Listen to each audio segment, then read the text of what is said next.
Për të folur mbi situatën në lindjen e mesme, kam të ftuar në një lidhje direkte Rej Shehu, njohës shumë i mirë gjeopolitikës. Rej, faleminderit shumë për intervistën.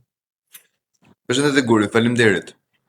Rej, si po zhvillohet lufta në lindjen e mesme dhe realisht pas 3 javësh a ishte kjo situata që kishin menduar Shtetet Bashkuara të Amerikës dhe Izraeli kur e nisën këtë luftë? Praktikisht jemi në ditën e 19 të luftës. Pra është java e tretë, sipas parashikimeve të bëra nga presidenti amerikan Donald Trump përpara 3 ditësh në një konferencë për mediat, ishte që pritej deri në 4 javë. Ecuria sipas planeve të bëra përpara se të fillonte sulmi, domethënë përpara vrasjes së Ajatollahut. Plani fillestar i Shteteve të Bashkuara ishte që konflikti në këto përmasa do zgjaset deri në 4 javë. Po të marrim parasysh edhe atë çfarë presupozohet të jetë nga arsenali ushtarak dhe nga intensiteti i përdorur deri tani, mbi bazën e prodhimtarisë që kanë Shtetet e Bashkuara të Amerikës edhe të buxhetit prej 900 bilion dollarësh, pra 900 miliard dollarësh, luftimet në Iran me intensitetin e tanishëm kanë mundësi për të vazhduar deri në 2 muaj e gjysmë pa ndërprerje. Por po të shikoni së fundi vihet e re një ndryshim i anës taktike së luftës. Po të shikoni Iranin nga njëra anë merret duke sulmuar rajonin, pra duke krijuar stabilitet, duke thënë në një farë mënyrë duke i shkaktuar sa më shumë probleme Amerikës. Pra duhet të mendosh edhe për Kuvajtin, duhet të mendosh edhe për Abu Dhabin, duhet të mendosh edhe në bazat në Irak çfarë po ndodh, duhet të mendosh edhe nga Izraeli se çfarë po bëhet. Pra praktikisht si një tipar i luftës asimetrike kemi të bëjmë me një Shtetet e Bashkuara të Amerikës që duam apo nuk duam ne janë superfuqi globale dhe praktikisht sot e kanë të vërtetuar që janë vendi me forcën ushtarake më të fortë në botë, por nga ana tjetër kemi të bëjmë edhe me një Iran i cili qëndron i palëkundur në qasjen e vet politike dhe ushtarake nga ana tjetër, duke sulmuar rajonin dhe duke krijuar sa më shumë destabilitet, qoftë nëpërmjet raketave të veta balistike apo duke promovuar dhe ato që quhen proxy iranian, që në këtë rast Hezbollahu i cili është në Liban, apo eksponentet të tjerë të cilat janë pro politikës iraniane dhe momentalisht godasin ose aleatin amerikan Izraelin ose vetë Amerikën në mënyrë të drejtë për drejtë. Rej, jo më lartë se sot ka pasur një deklaratë nga zyrtarë shumë të lartë të Iranit, të cilët për herë të parë kanë theksuar se do të godasin pika turistike dhe parqe në çdo vend të botës. A duket sikur kjo luftë tashmë ka marrë përmasa të rrezikshme dhe mund të shtrihet edhe përtej asaj zone ku është luftuar deri tani? Nëse Irani bën këtë veprim, Irani zyrtarisht kryen akt terrorist. Pra nëse bazohemi te kjo që po thoni ju, që do godasi zona turistike, pra do godasi civil, do kryej akt terrorist. Dhe po bëri këtë gjë, nuk ka më asnjë shteti botëror i cili ka për të dalë pro. Momentalisht kemi të bëjmë që, si është një shprehje, për inatët time vjerre, fle me Mullixhiun, është Rusia dhe Kina të cilat janë kundra Shteteve të Bashkuara të Amerikës për shkak të gjeoinfluencës botërore. Pra që në një farë mënyrë mbështetin Iranin. Edhe disa vende europiane që kanë pasur një mendim të lëkundur në lidhje me këtë luftë. Qoftë Spanja për shembull që është kundër, po edhe Franca, edhe Gjermania që janë të lëkundur lidhur me këtë luftë. Pra nuk është se të lëkundur. Okej, juve keni të drejtë në atë çfarë thoni, por lëkundshmëria e vendeve europiane ose më saktë Bashkimit Evropian në këtë rast që kemi, sepse do të marrim parasysh përgjithsisht pavarësisht se janë shtet kombe, por politika është politika e Bashkimit Evropian. Do të kemi parasysh faktin që Europa e ka një luftë, është Rusia. Dhe Europës nuk i takon të promovoj ose të bëj deklarata për luftë, për shkak edhe të historikut që ka kaluar. Janë 2 luftra botërore që iniciatore ka qenë Europa, Edhe plus do të kemi parasysh edhe faktin që agjenda politike e Bashkimit Evropian, pra agjenda moderne, neoliberale, përqendrohet më tepër kryesisht drejt dialogut dhe zgjidhjes paqësore të konflikteve, duke pasur parasysh të shkuar në errët. Kjo është arsyeja pse nga një farë mënyre Europa gjendet e stepur përse përket luftës në Iran. Për dy arsye. E para është rreziku ndaj do të thënë është konflikti aktual midis Ukrainës dhe Rusisë, nga ana tjetër dhe Europa e cila e cilëson që për ne kjo është çështje periferike, konflikti në Iran. Pra është diçka e nisur nga Shtetet e Bashkuara të Amerikës që në këndvështrimin tim si politolog shkakton problematika për Europën. Ky është një moment që Europa duhet të tregojë e unifikuar. Duhet ndihma e Shteteve të Bashkuara të Amerikës, sidomos në një moment ku situata në Europë është problematike dhe e ndezur nga konflikti Rusi-Ukrainë. Sepse në qoftë se Europa distancohet nga aleati kryesor që është Amerika, nesër pas nesër, në momente ku Rusia vendos e zemse lajthit Putin, edhe shpall luftë Europës, mund të themi ne që Europa me gjithë ndarje që ka nëpërmjet saj mund të qëndrojë drejt një sulmi nga Federata Ruse, unë vendos të dyshim këtë gjë. Ose do ishte një konflikt ushtarak i cili do kishte problematika më të thella se këto çfarë kemi tani. Prandaj në një farë mënyre unë vlerësoj faktin që Europa kërkon paqe, por ama duhet kemi parasysh edhe faktin që nganjëherë paqja vjen nëpërmjet luftës. Siç është shprehja e famshme diplomatike, në momente kur mbaron diplomacia e paqes, fillon diplomacia e luftës, por diplomacia nuk përfundon asnjëherë. Ka pasur mjaft qëndrime, le të themi edhe kundër luftës në Shtetet e Bashkuara të Amerikës, ku njëri prej tyre ishte edhe ish drejtori i departamentit të antiterrorizmit në Shtetet e Bashkuara të Amerikës, i cili pasi dha dorëshën deklaroi që Irani nuk ishte një rrezik për Shtetet e Bashkuara të Amerikës dhe që SBA në luftë e çoi Izraeli. Si konsideroni këto pretendime dhe a mendoni me vërtet që Izraeli ishte ai që çoi SBA-n edhe që SBA nuk e kishte me shumë qejf këtë luftë? Unë në fakt dua jo për ta ulur shtetin e Izraelit, po duhet të demitizuar pak kjo çështja që Izraeli ka nën kontrollin e tij Shtetet e Bashkuara të Amerikës. Jam dakord që ka lobinje, se lobingu njihet me ligj në Shtetet e Bashkuara të Amerikës dhe nuk ka asgjë të keqe të lobosh. Dhe lobi izraelit është goxha i fuqishëm, por ama të themi sot që Izraeli e futi Shtetet e Bashkuara të Amerikës në luftë, jo. Kjo ka të bëjë me një sër elementesh, pra në qoftë se do bëjmë një krahasim të politikës amerikane, pra do marrim dy administratat, administratën Biden dhe administratën Trump, janë dy qasje politike totalisht të ndara nga njëra tjetra. E pam Amerikën e butë në formën e Bidenit. Edhe e pam Amerikën në tërheqje të vazhdueshme. Pam një Amerikë që u tërhoq nga Afganistani në formë të turpëruar. Pam një rend amerikan i cili po në përkëmbej. Pam që shumë shtete në botë filluan konfliktet ushtarake. Pra në qoftë se Amerika do të ishte e fortë, nuk do kishte kështu lloj konfliktesh më përpara. Siç ndodhi rasti i Ukrainës. Ukraina ishte totalisht e shmangshme. Të gjitha problemet në botën moderne, në globalizëm, filluan në momentin që Amerika ishte e dobët politikisht. Kështu që absolutisht ky ishte momenti që Amerika të tregonte dhëmbët. Dhe Amerika i tregoi dhëmbët në Venezuelë, se kjo është ndërhyrja e parë, që pse Irani nuk duhej të kundërshtonte.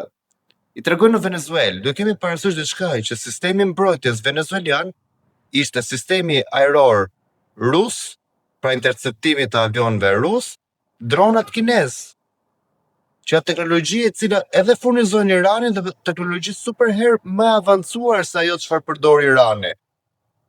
Po përsëri Irani vazhdonte me stilin e vet.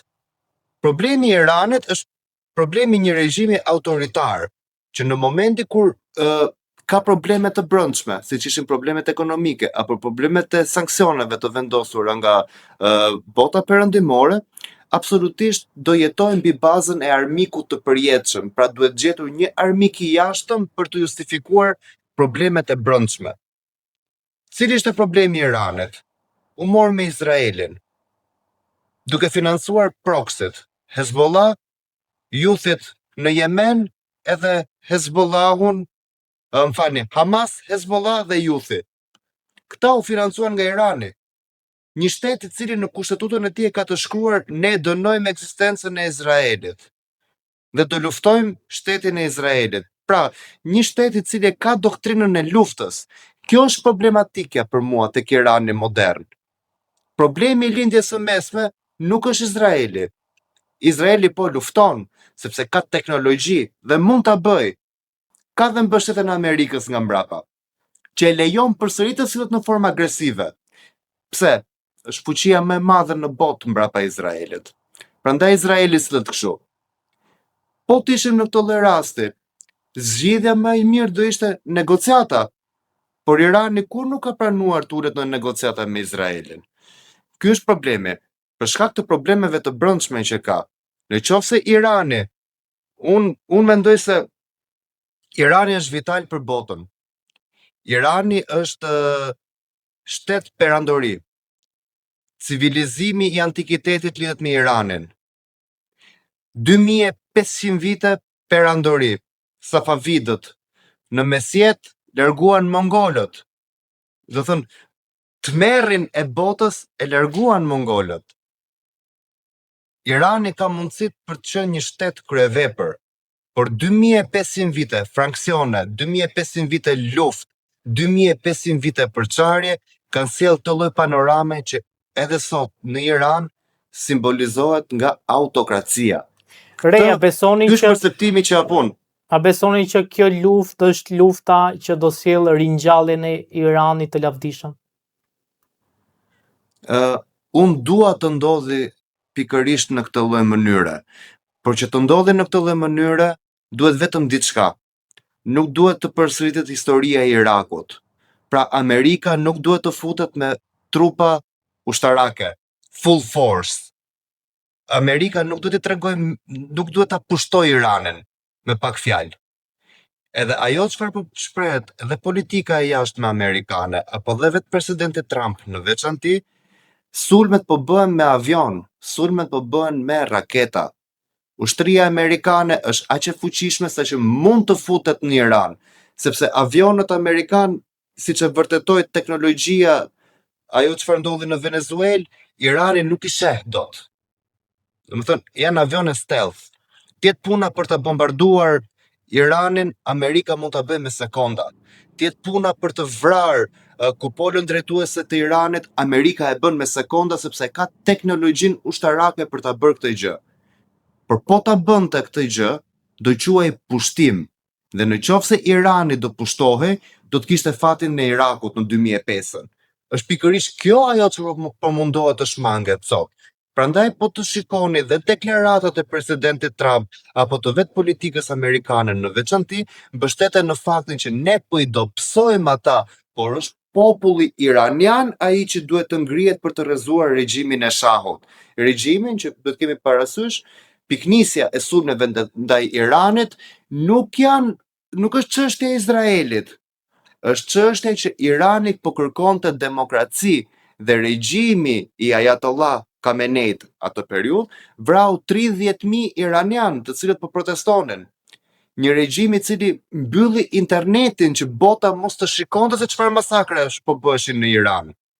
Deklaratat e mjekëve që ushtarët po hynin nëpër spitale dhe po vrisnin njerëzit civil, të rinj. Kjo është ajo pse po ndërhyn Amerika sot. Kjo ndërhyrje është për ta liruar Iranin, jo për ta pushtuar Iranin. Se po të puna për ta pushtuar Iranin, u asiguroj që Amerika e ka shumë të thjeshtë. Thjesht mjafton të futet me forcë të plotë ushtarake edhe pushton. Të njëjtin veprim siç bëri me Irakun. Por nuk është ky qëllimi. Në fakt, ka pasur mjaft debate lidhur me luftën dhe me pasojat që ka sjellë kjo luftë, e sidomos pasojat ekonomike. Besoni që shtetet europiane duhet ta kishin marrë më seriozisht dhe kishin bërë një mbështetje ndaj SBA-s për të hapur, po themi, atë ngushticën e Hormuzit, që edhe pasojat ekonomike si pasojë e naftës të mos ndjeshin në botë?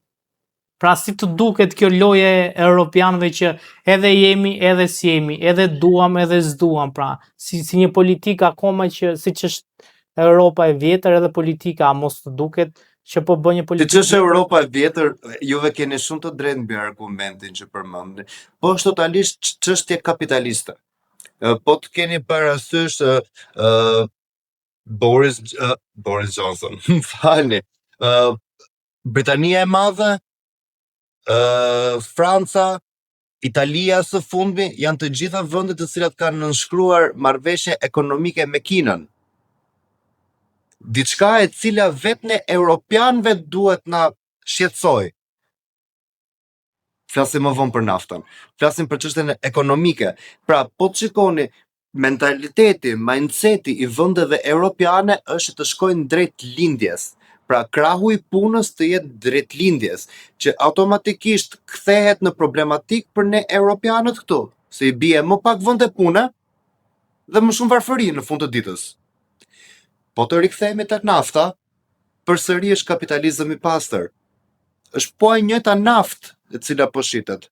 Nafta iraniane po kalon drejt Rusisë, Rusia ja shet Europës dhe pjesës tjetër të botës. Para 2 ditësh presidenti Trump i hoqi sanksionet ndaj Rusisë. Pra, nafta vazhdon të njëjtën linjë. Nuk është se ka mungesë nafte. Nafta është po në të njëjta kushte që flasim. Është elementi kryesor i cili duhet industrisë moderne, industrisë së luftës për të ecur përpara. Tregtia e naftës vazhdon, thjesht është në formë tjetër. Nuk është se ka shumë dëme. Fituesi më i madh nga kjo është vetëm Amerika. Pse SBA-t? Ata mbledhin rezerva nafte gjatë gjithë kësaj kohe kur bota është në krizë. Pastaj teknikisht po ti referohemi të dhënave ekonomike, çdo shtet mban rezerva nafte të paktën deri në 3 muaj. Pa e rritur çmimin e naftës. Rritja e çmimit është abuzive. Sidomos për vende me natyrë autokratike siç jemi ne, zona e Ballkanit. Por çmimi i naftës nuk ka logjik të ndryshoj për një periudhë kaq të shkurtër. Okej, unë e kuptoj që kjo është mënyra e vetme se si mund të luajë Irani nga ana ekonomike për të pasur një farë forme presioni ndaj Shteteve të Bashkuara të Amerikës apo ndaj botës në tërësi. Po nafta nuk është se ka ndryshuar. Nafta vazhdon ende të rrjedhi. Thjesht tashmë që flasim për sa i përket hemisferës lindore, nuk është më Irani transportuesi kryesor, po është Rusia. Fal marrëveshjes fundit që bën me Trumpin.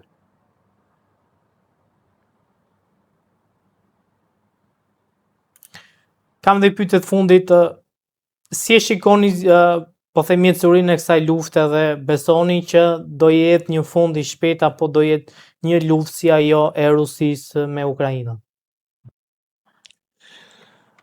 Unë nuk mendoj se do jetë një fund i shpejt për arsyeën sepse kemi të bëjmë me një sistem politik i cili është autoritar,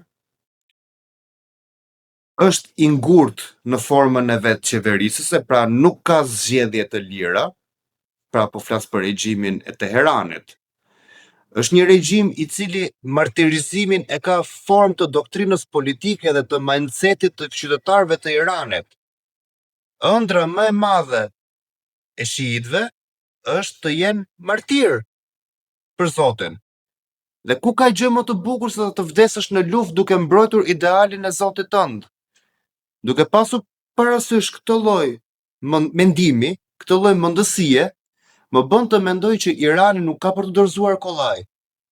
Sa do të rriten sanksionet ndaj Iranit. Iranianët janë mësuar të jetojnë me sanksione.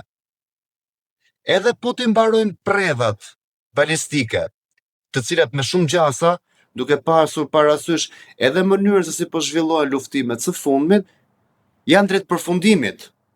Deklarata e presidentit amerikan apo e Netanyahut dje ishte që kemi shkatruar mbi 200 baza, ku mbaheshin raketat dhe ku bëhej prodhimi i raketave balistike. Kemi rrëzuar dronët iranian. Pra, të gjitha gjasat të thonë që Irani po shkon drejt ezaurimit të resurseve të veta ushtarake. Por duke pasur parasysh mundësinë politike që kanë iranianët vet dhe iden e martirizimit si pjesë e doktrinës politike shiite, unë e shikoj gati të pamundur që palët të ulen në negociata dhe të mbijetojnë që, domethënë që të arrin një lloj paqe në këtë lloj dy luftimi. Jo. Nga njëra anë kemi Shtetet Bashkuara të Amerikës dhe Izraeli që po janë për negociata, por jo për regjimin e Teheranit. Do thënë, ata nuk janë për një regjim ajatollahu. Ata nuk duan të ulen në negociata me një ajatollah të ri, sepse e kuptojnë që si do të jetë ajatollahu, politika e Iranit do jetë njësoj. Prandaj nuk besojnë në një armpushim të shpejtë në këto kushte që flasim. Mënyra e vetme se si mund të arrihet armpushimi në Iran është vetëm nëpërmjet nëse të ndërhyrje ushtarake do funksiononin si katalizatori që populli të mobilizohej ose të paktën ushtria të bënte puç shteti duke ju kundërvënë gardës revolucionare. Sepse nëse flasim në kushtet aktuale siç jemi, nëse ushtria dhe nëse garda revolucionare i qëndrojnë besnike regjimit, edhe sikur pa raketat të mbetet Irani, ato do martirizohen deri tek i fundit vetëm për të shkuar deri në fund idealit të tyre dhe nuk janë kurrë të gatshëm të ulen në negociata dhe të bëjnë paqe me Izraelin. Pra kemi të bëjmë me një lloj regjimi politik që nuk e njeh anën tjetër. Se ky është problemi, pse nuk e pranon Amerika. Që pse refuzojnë të ulen në negociata me përfaqësues të ajatollahut. Sepse nuk mund të ketë paqe kur ai do të vrasë, kur ai do të shfarrosi aleatin tim. Mund të ketë paqe permanente, siç ishte ajo mbas luftës 12 ditore. Po nëse do flasim për paqe afatgjat, kjo duket akoma një ëndër momentalisht për lindjen e mesme. Rej, faleminderit shumë për intervistën, ishte kënaqësi. Guri, shumë faleminderit.